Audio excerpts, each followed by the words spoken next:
Welcome to Level Up and Friends. For those of us from the video game and comic book store, Level Up Entertainment, get together with some friends each week and have discussions about different things we're passionate about. We've got another Unlikely Heroes Kickstarter special episode here. I'm your host, Scott, and joining me from Unlikely Hero Studios is Laurie and Erek. Hey, we are the owners of Unlikely Hero Studios. I don't even know. There's not really a description for what we do. Everything. We make comic books. We make comic books. There you go. If people weren't aware. Make comic books and all the things that entails, right? Right. Exactly. Yes. And then joining us all the way from across the ocean here is the subject of this Kickstarter. We've got Ian Richardson. Hi guys, I'm Ian and I draw comic books. So that works really well. Laurie and Erek can sell them and make them and I draw them. It's a real symbiotic relationship here. It was like it was made to happen. It's almost like that's how the whole industry is set up. But Ian, where have people seen some of your work in the past? Multiple places. I kind of starting probably in the UK with 2000 AD, and people will be familiar with me from that kind of that angle with Judge Dredd and things like that. And then I got to move into American comics with Noble Causes at Image and things like work on the initial Cowboys and Aliens graphic novel and Halo for Dark Horse and multiple things like that. Okay. Before heading back to the UK and doing some Marvel UK stuff after that, actually, which is always fun. You see, I know Marvel UK has got like kind of a rich history that we only get some of that imported back over here. And even less so for the stuff that I did. Mm-hmm. Marvel UK kind of had that history of initially producing its own material, and we got people like Brian Hitch and Gary Erskine out of that, and Alan Davis as well. And then it kind of changed to a certain degree and started producing more newsstand younger reader stuff, which is where I came into it then. Which is a shame because a lot less of that stuff actually exists anymore. Yeah, that's a big problem I have with at least the big two at any rate, is like they mostly just cater to the people who are already fans.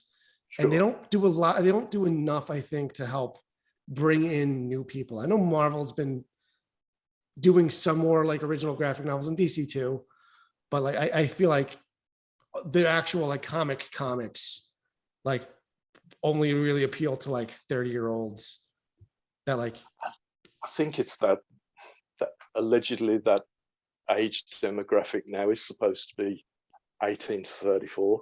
Mm-hmm.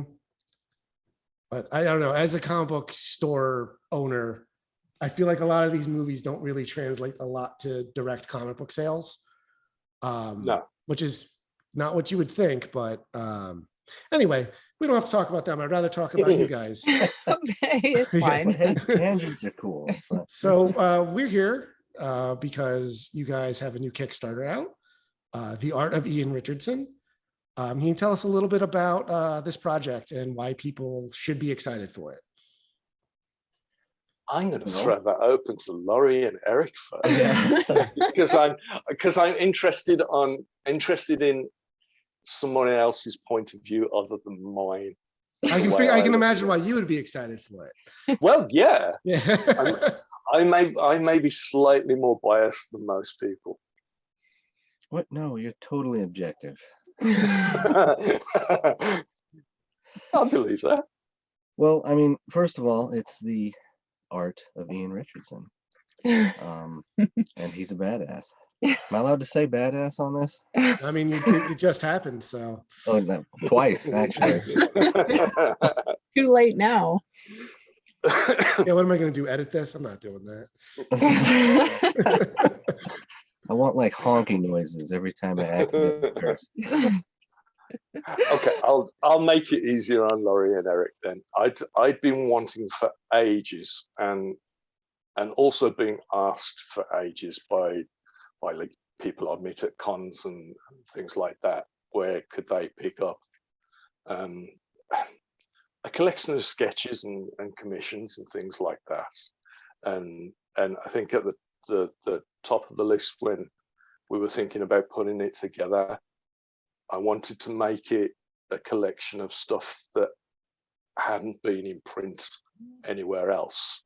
So it was kind of an extra attractive proposition for people to kind of pick up a physical copy then, because you're not going to be able to get this stuff anywhere else. So it literally is that. It's a collection of commissions and sort of private sketches, private warm-up pieces and stuff, all the way through from sort of pencil stuff to ink stuff to full color stuff, and there's lots of it, and that's Laurie's fault. That's Yeah, Ian initially, he was kind of, sorting through pieces, and he made a big folder on, we had a folder on the Dropbox, and he was like, take a look through this, and we can pick some that you like. And I was like, why not all of them though? Like, they're all really cool. Yeah. I guess that's your, as the publisher, that's your job to figure that part out, right? Why not all of them? That's what I thought. Yeah. Normally, yes. But no, that's cool. I was actually I have the Kickstarter page up, and it looks like you guys just hit your stretch goal, your newest stretch goal. Oh nice. shit, did we? Yeah, I literally just had a message for somebody. Yeah. I had it up because I was going to say, oh, you're close to your next stretch goal during this, as of this recording, but you just hit it. You're at $10,026 right now, as of me speaking. Oh, nice. Thank you. Yes. Wow.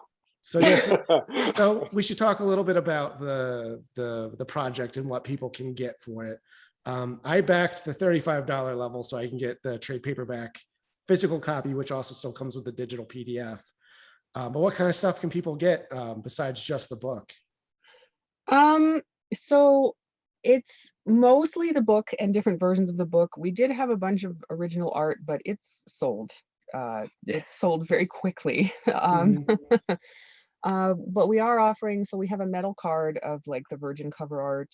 We have a hollow foil cover version now. We unlock that at the goal, so that's pretty cool. Everyone backing at a physical tier right now is going to get a Grumpy Ian guitar pick, which is a pretty great like icon. If you're, Ian, like I love it. Isn't it amazing? Yeah. It just kind of came out of a small joke for something, and it seems to have snowballed a little. Yeah, we're not going to stop with this. Grumpy Ian's going to be on everything. There was talk the other day of it being on underwear. Oh yeah, Ian wasn't here for that actually. We were on a that. show yesterday, Oh, no. and the host suggested Grumpy Ian underwear, which we were like, oh, you know what? That would actually be really funny. I feel like. Wow. I mean, why not? Well, speaking of the Grumpy Ian, the $10,000 award was the hardcover dust jacket, which your mock-up is that. I don't know if that's what it's going to wind up being. Yeah, we actually Pretty sure. we'd set it kind of to a vote of like either the virgin art of the cover or the Grumpy Ian, like that full black, like very elegant with like a kind of a shiny Yeah, like Grumpy Ian in the middle. And Grumpy Ian got like a lot of really good, like there were a lot of votes. People were like, no, we need to have that. Like it just looks so badass. Well, And plus, we were like, yeah. I was going to say my 2 cents is like, because you still have the regular cover art underneath, so this way you get like a totally different kind of look. right. And now you yeah, have that was my pieces, thinking. Yeah. Yeah. Get it done in in satin or something. so Yeah, you we're can- thinking, so that you can nice, feel it. yeah, the nice finish on the dust jacket. We're pretty excited about. So I might have to upgrade to the hardcover then. Yes, you should. But yeah, so how many pages is this going to be? I have the Kickstarter up and I didn't like notice that it said it. It probably does. Oh, 132 pages. Yes. Yeah. Is not an insubstantial amount of pages. No, it's pretty chunky. No. Like you could beat someone to death with it if you desired to. In self-defense.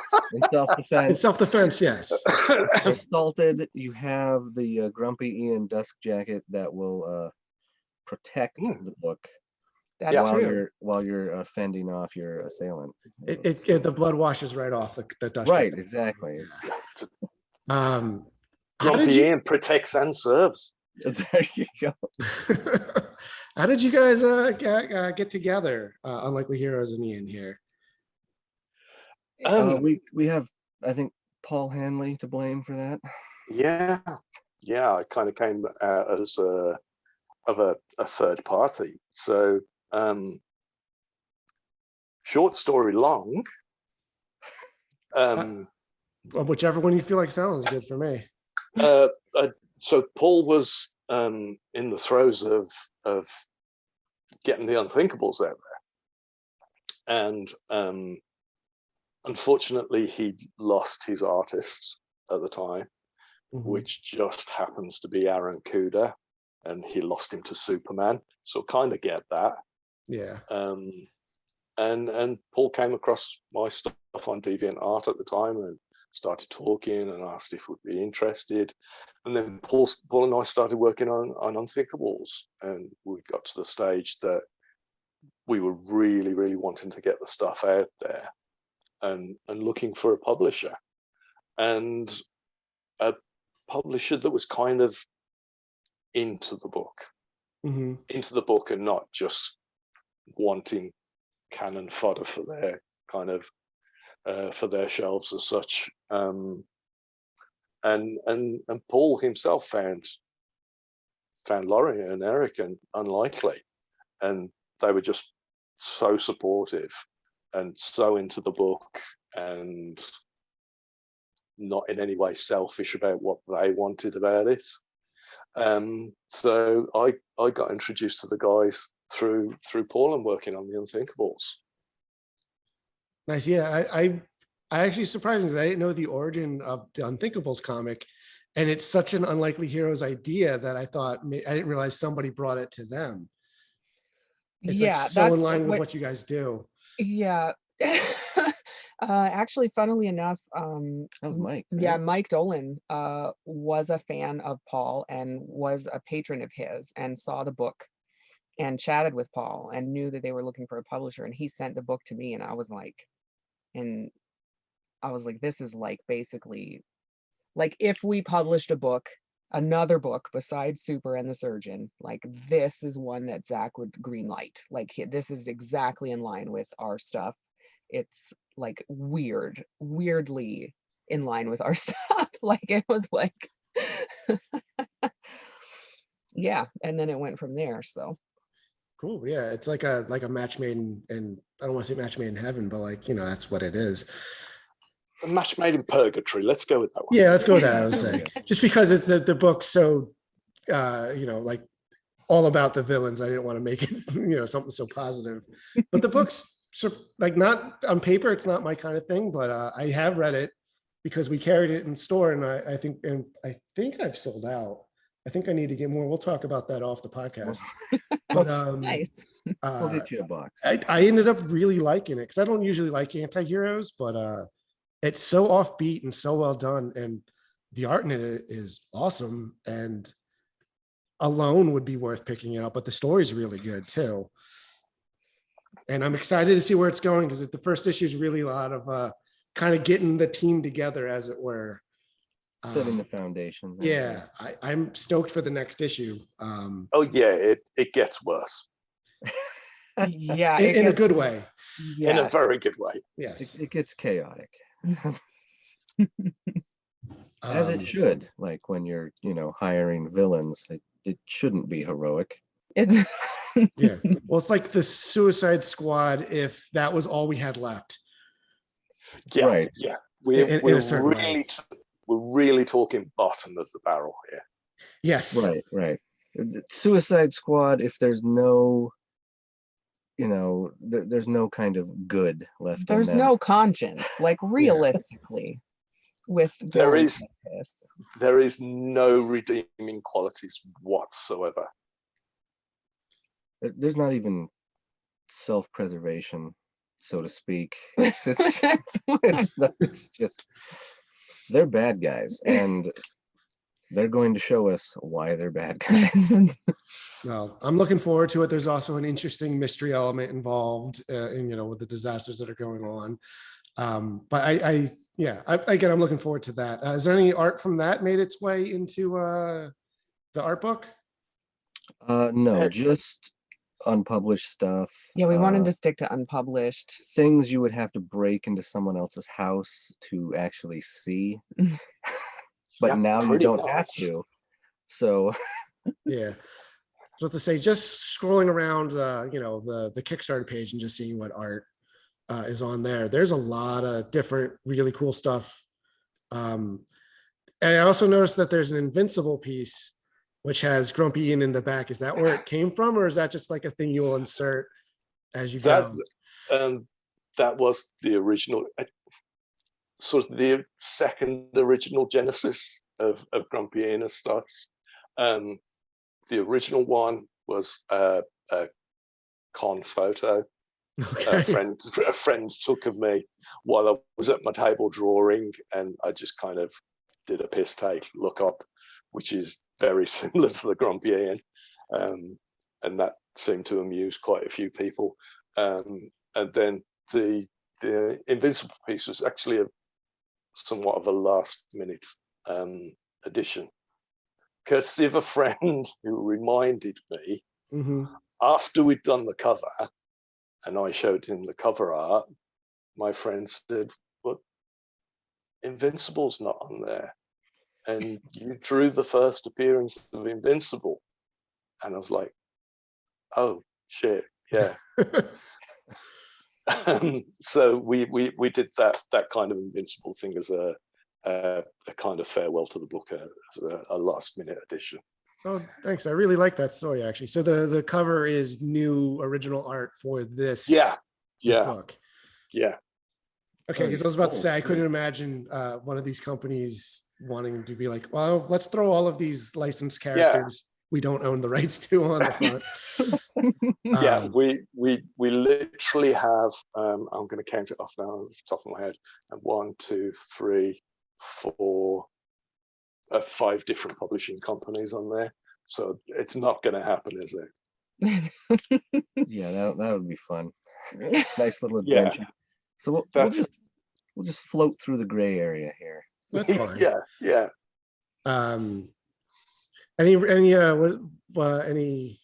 What were some of the choices for picking some of the characters to put on the front? I think predominantly stuff that I'd either been known for, or if maybe with one exception that was just a kind of a drop in to get another publisher's character in that happened to be my favorite character anyway. But there's like Dread and Sinister Dexter from 2000 AD, which is kind of what people know me for the most from there. There's a Cinescope character from like the 3 years of covers I did for them. There's a Noble Causes guys from Image, Halo from Dark Horse, obviously, and nods to the stuff that I did for Marvel UK as well. So it's kind of trying to cherry pick little bits and pieces from my sordid past. Let's say, well, it works out because you got a lot of my favorite comic book characters on there. Dr. Doom and Spider-Man, like I'm kind of sold as it is. Yeah, that's kind of a hard day at work when you got to draw Dr. Doom and Spider-Man. That's really, yeah. Spider-Man's got lots of lines. There's a few really cool pieces of Spider-Man, and there's a really cool Dr. Doom in there too. Yes. So I didn't see the Dr. Doom. There's a couple of like Spider-Man ones that you guys have up for like preview on the Kickstarter page, which will be linked in the description for this. But if you need to, type it in, your UH Studios and the book's The Art of Ian Richardson, just in case someone doesn't want to click a link, but still wants to like put this in their, web browser the old fashioned way. I'm not going to discriminate, wherever you want to do things.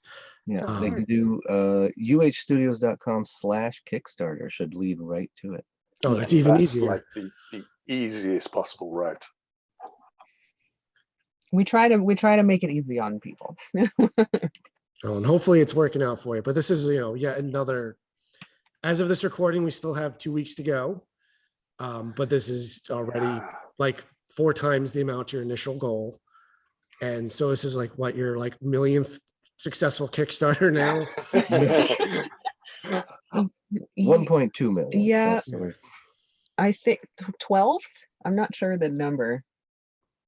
So we're almost at a baker's dozen. Is that Yeah. But, the Kickstarter model is cool because, not only does the book get funded, but people who are fans can get all these like neat extra bits because I assume once this is done, you're not going to be giving out guitar picks and stuff when we carry it in store.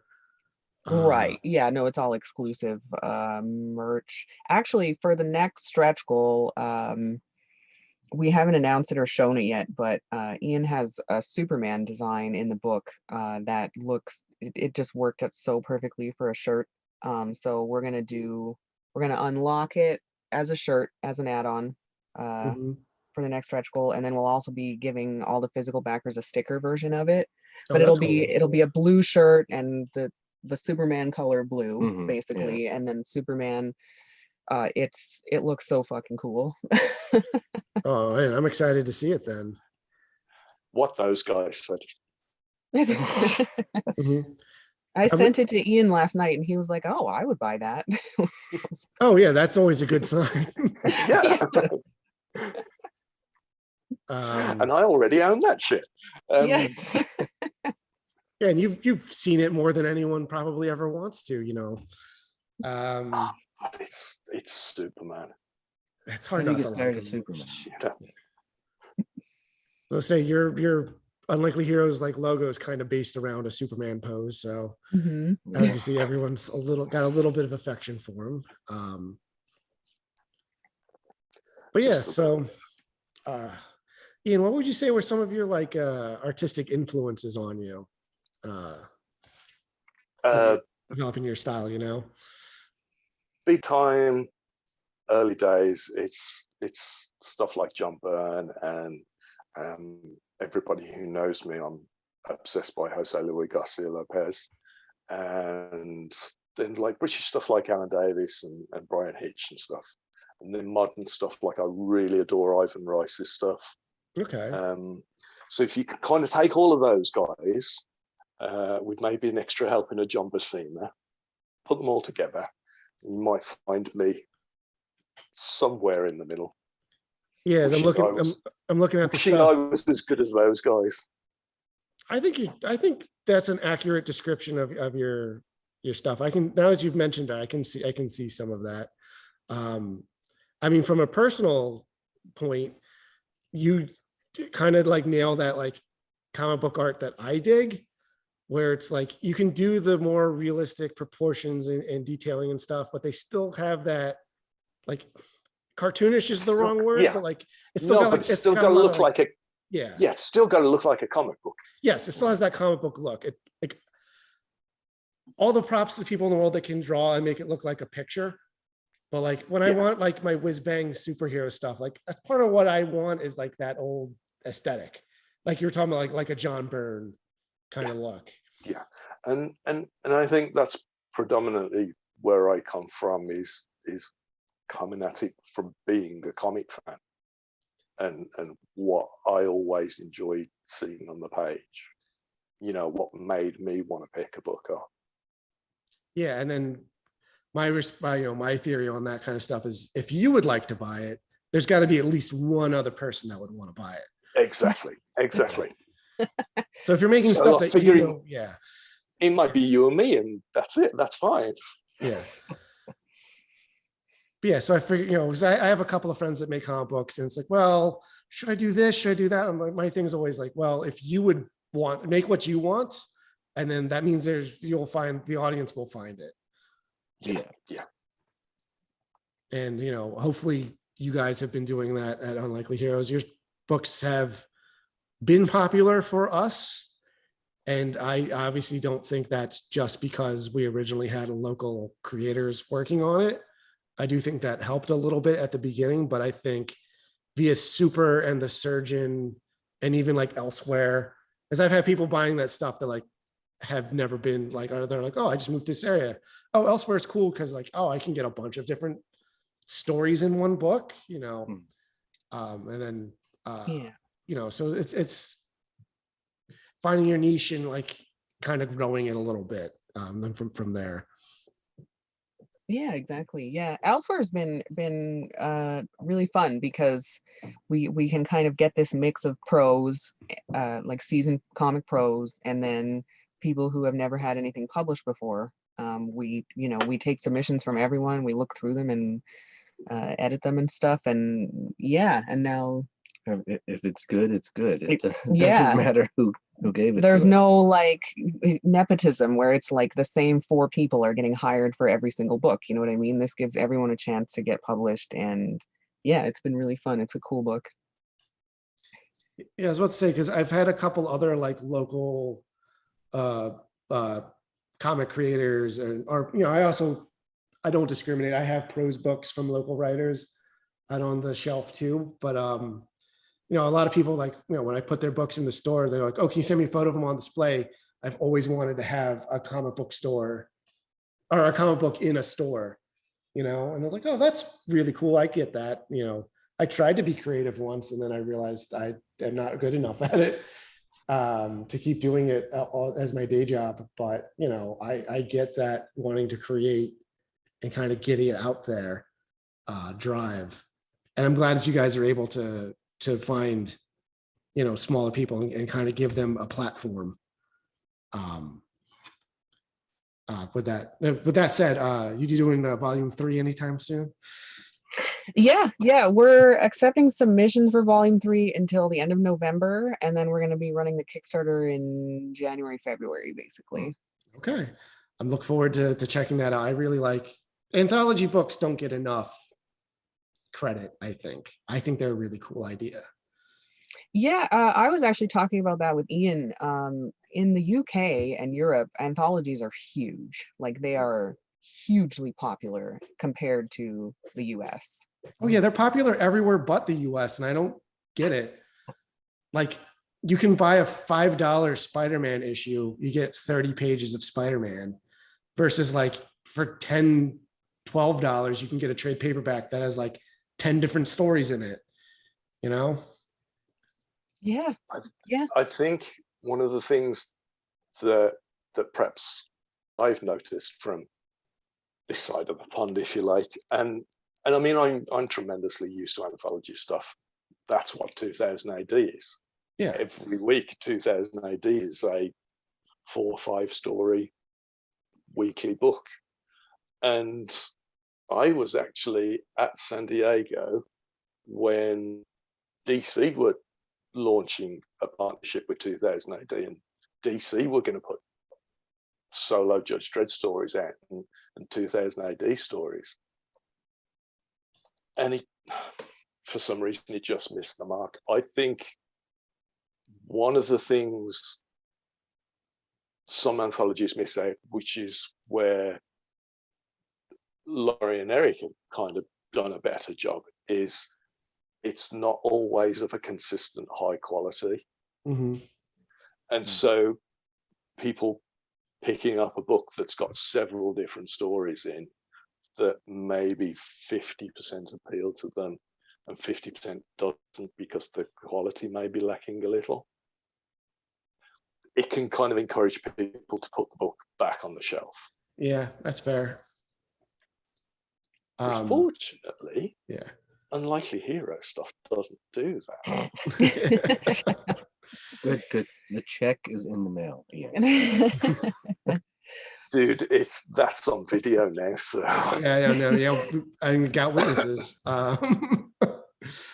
But yeah, I don't know. Maybe it's just like people's shopping habits. I'm not sure. That's like the $1 million question, isn't it? Because like, if there was a lot of money to be made, you can be sure like Marvel, because it's owned by Disney, will be cranking them out left and right. Sure. You know. Yeah. But I don't know. I personally find that stuff more interesting when it's lesser known properties or creators. I mean, that said, like, I think 2000 AD, like as a weekly thing, like anthology thing here, I think would be awesome. Yeah, I mean, Judge Dredd does okay here, but the other stuff from them, I don't know if it's ever really penetrated like American pop culture. No, Yeah. Not really. I think the closest other things that people might recognize, maybe Rogue Trooper at a push. They at least do put out trade paperbacks of that. I'm not sure how well they sell, but I have seen them available. Well, let's put it this way. Yeah. The volume number on the last Dredd trade paperback is something like 35. So there's one or two of them. Okay. Oh man, that's awesome. Yeah, well, I'm excited for the book. Congratulations on the Kickstarter. Let me see if it went up even more money. Not yet, but the night's still young, and I'll try to get this podcast up and published either tonight or tomorrow, which would be Saturday. You know, for those listening at home. I might tentatively drop Laurie and Erek in it a little bit now and suggest while we're on the podcast. As you mentioned earlier, the guys mentioned earlier, one of the things we weren't able to do so much is often much in the way of original art for the reward tiers. And the stuff that we did have kind of went straight away. So what we were doing was offering some quick remark sketches on the inside covers, and without checking the page, I don't know whether they've already all gone. Yeah, they're all gone. But, oh my gosh. Maybe we should add a few more. That's your call. That's Oh my god, I'm getting an exclusive scoop here. I know, but let's do that. All right, I'm having official. Okay, you heard it here first, guys. Awesome. I'm opening up.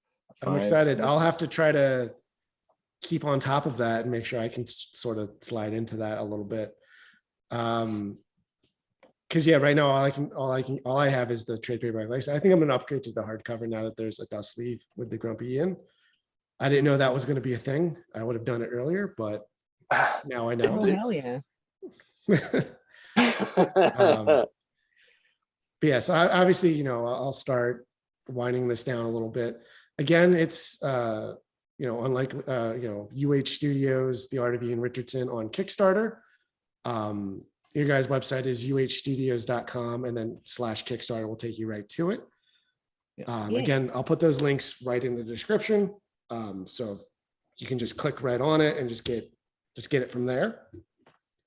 But where else can people find you guys online? At UH Studios Official on Instagram.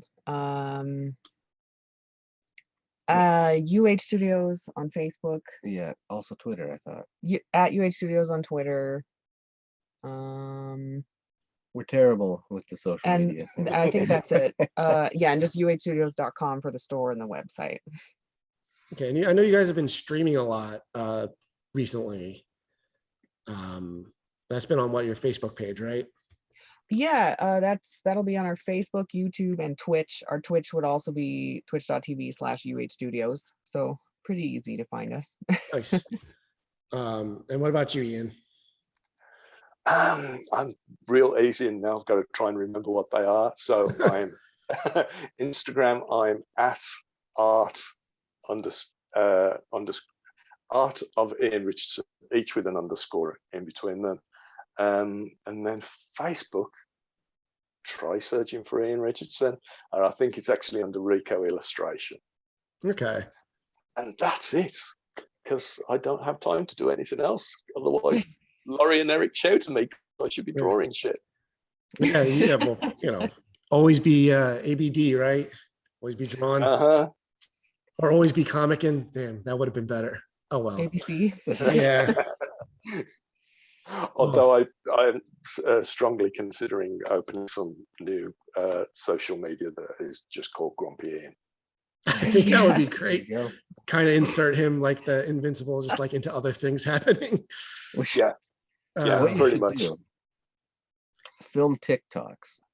That's just the camera, profile view of you just drawing, and every once in a while you look up, you're like, And you don't show what you're drawing, you just show you, right? Is that Oh, what TikTok yeah. is? I don't even know. Yeah, who knows what the kids get up to these days. I told Ian he should start sneaking Grumpy Ian into like Judge Dredd issues and Oh, stuff, yeah, like yeah. just in the background. Yeah. I was like a little Easter egg for yourself. Yeah. Oh, it's happening. I'm in the middle of a new dread now. He will make its way in before the end of these 10 pages, which is no mean feat on the ground that the whole thing takes place underwater. Say, well, that's all the more reason to be grumpy. Yeah. Even better. But yeah, as usual, you can find us levelupentertainment.com. We're Level Up Entertainment on all the different kinds of social medias except for TikTok because I don't understand it and I don't hire enough young people. Obviously follow the podcast, share it with your friends, like, subscribe, whatever, all that social media junk. So until next time, be safe. Yeah, till next time, be safe out there. I'm not sure what the next episode is going to be about yet. We still got some scheduling things to iron out. Might do a commentary track. People seem to like those. So until next time, be safe.